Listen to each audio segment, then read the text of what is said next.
Okay guys, 5 months post-op from gynecomastia surgery. How am I looking? I'm not gonna waste anybody's time. Let's get into it. First off, I want to add that it's a little cold, so my nipples are stimulated, so it's a little tight. Okay, so 5 months post-surgery. What am I happy with? What am I not happy with? Let's jump into that. So first of all, scars, right? Scars, that's a big one. So we did liposuction and gland excision. So on this side, you can see right there, like that little discolored mark, kind of looks like a freckle. It's not. That is where the lipo came in from one side. That's a scar. And then on the second side, I have like this mole, and he actually went in through the side of that mole, and it completely conceals the scar. You're not gonna be able to see it on camera. I can barely see it in real life. Then here's the nipples. As you can see, a little scar in there, not too noticeable.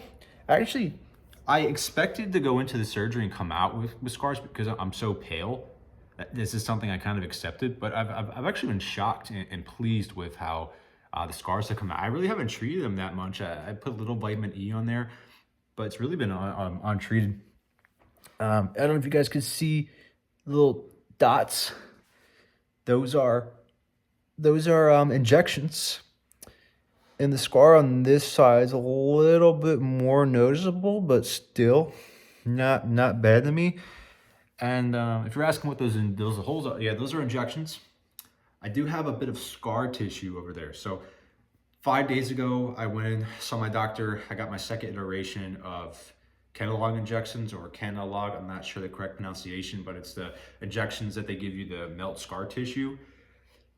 So that was 5 days ago, and I had my first round, I think like shortly after Thanksgiving. And it has been helping. We're still gonna have more to go. So those are just scab marks from there.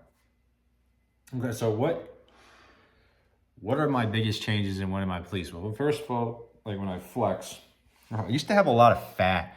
I used to have a lot of fat in my chest. I had a grade 2. That's what the doctor rung me in at. Grade 2. And you can just see, like, I'm a skinny guy. I don't really have a big frame. So I used to have like a lot of fat in my chest as well as gland. It looked awful. It wasn't proportionate at all to my body. And that's what we did a lot. So as you can see, if I flex, there's a little indentation that runs over here.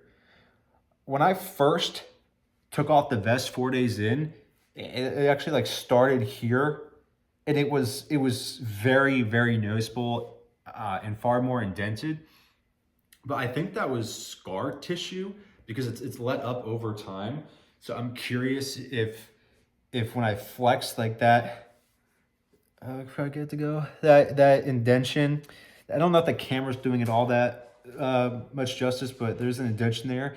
I don't know if scar tissue, as it alleviates, that will go away, but other way, like it doesn't bother me. It's really only there when I flex. And I mean, obviously the amount of time I spend in my life walking around shirtless and flexing is not a lot, so it's doesn't really bother me. On this side, there's no indentation, but the nipple does protrude a little bit more, and I have some more scar tissue here. But anyways, what I was saying is, it has so much fat. So like before, when I would flex, like it was just all droopy. It was all droopy, and if I just put my hand down, like, we're all still gonna have fat in our chest, and I can push in still. But before, like, it would be down here, and I could push it all the way up. I don't know if that makes sense. I'm trying to replicate it, but I can't anymore. But so yeah, I'm very happy with that. When I flex my chest, it's basically just muscle that I'm feeling, right? There's not a lot of fat, and that's how it's supposed to be. So definitely pleased with that. As for the glands, my gland wasn't as centralized. I think most people's were. It was kind of more spread out. God, sorry, can't talk. It's kind of more spread out. But even still, like, used to have the gland here, And the way my shirts would sit, it would kind of like sit on the gland. So it was like quarters beaming out of my shirts. And, you know, that was one of the things I was very, very insecure with. Probably the most insecure with was just how much my nipples protruded. Okay, now what are the negatives about the surgery? What are things that I was disappointed to see? Well, it's cold right now, and my nipples are you know, a little bit smaller and stimulated. But when they're not, they're a little bigger and they're still a little puffy. And that really saddened me to see, guys. But I looked in the mirror and I started getting around like that 3-month mark where you're supposed to be fully healed. And I was still seeing it, and it kind of crushed me. But the good news is it's reduced significantly. But just kind of come to find out that it's really hard to vision. You have your nipple right here, and then behind the areola.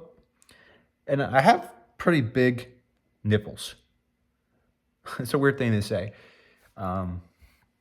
So when I saw my surgeon a couple days ago, we decided to go in there and get my nipples shaved down, which is something I can't believe I'm saying. Something I never thought I'd be saying. But that's the reality of it. Because for you guys who haven't gotten surgery yet, who are going in there, I would say very few guys go in there, get gynecomastia surgery, come out, and the battle's over, right? There's a lot of damage that's done upstairs. You know, for me, I developed gynecomastia when I was a teenager. I don't even know when. For as long as I can remember, I had it. These big puffy nipples, and I got it cut out when I was 25. So I had it my whole life, really, and that's how it is for most folks, I guess, unless you were on a steroid cycle or something that came off and developed it rapidly. For most of us, we got it during puberty, and we've been carrying it our whole lives. And you can't revert that damage overnight. And that's something I'm definitely struggling with.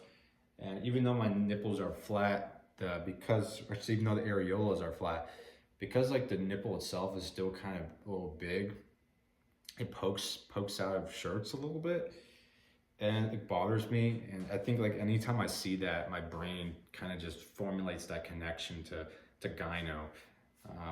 So I'm gonna get that taken care of. So if you're out there and you're still being harsh and you're still judging yourself even after surgery, I get it. I'm right there with you. It is what it is.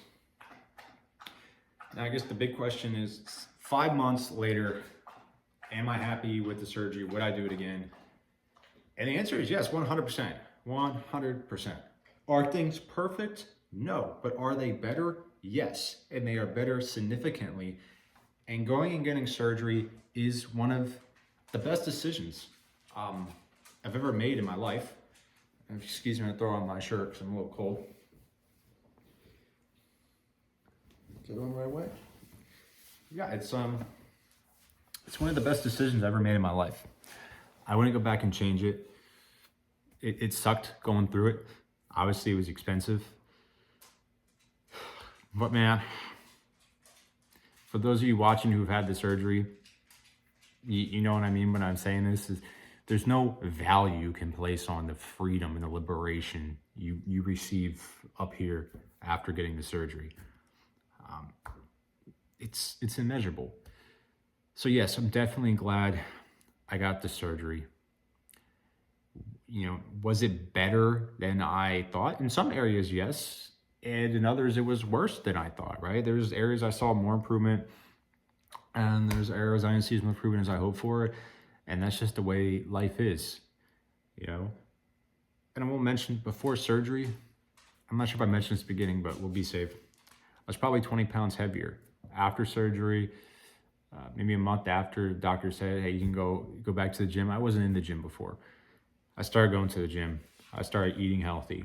And by no means am I perfect. By no means do I have the best regimented gym plan or, you know, the best diet going, but I'm cognizant of my health now, right? I eat healthier meals. I don't do processed food anymore. Doesn't mean I'm eating chicken breast, broccoli, and rice every day, but I cook at home most meals. If I do eat out, I'm getting something healthy, and I go to the gym 3 days a week. Like I said, nothing crazy, but I'm just trying to be smarter. And in doing that, I've lost so probably about 20 pounds, and I've built a couple pounds of muscle. And the reason why I say that is if you're not happy with your results, no one has ever looked worse losing weight and putting on muscle. You have to do your part. And that's something I had to remind myself of. Coming out of surgery, I guess I'm like, hey, I got paid all this money. I have to go through this surgery. It sucks. It's painful. The recovery's annoying. You know, I'm like, I don't know. It was like I felt obligated to have this chiseled, perfect chest. But you have to be real with yourself. That you still have to go out there and put in the work. You know, you still have to eat healthy. You still have to exercise to obtain a better body. It doesn't start there. There's only so much your surgeon can do. And I think it's definitely important to remember that. And if you are looking to get surgery and you're on the fence, just do it, guys. Just do it. I debated getting surgery for years. I was buying my own bullshit. I was eating my own bullshit. I was drinking my own bullshit. It's like I woke up, I'm not gonna say every day, but I woke up frequently with like, well, maybe my gyno's gone. I don't know, maybe it just went away. Or I don't know, I was waiting for somebody to come up with an invention or some kind of resolution to get rid of gyno without surgery. Like, oh, I could just take this pill, it's gonna melt away my glandular tissue. And if you had that same mindset, the same mindset I did, it's never gonna stop, guys. It's never gonna stop. The only way to get this crap out of you is surgery. And I know it sucks. I know it's not fair that we got this, but we have it. And really no sense of complaining. You just gotta come to peace with it and find a resolution.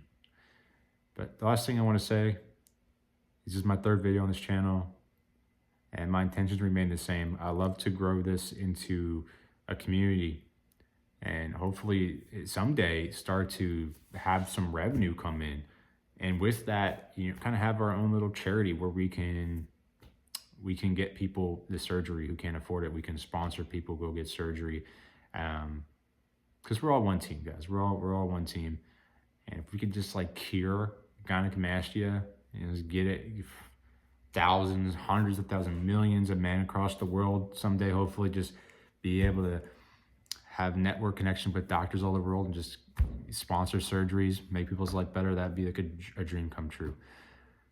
But that's all I got. Thank you for watching.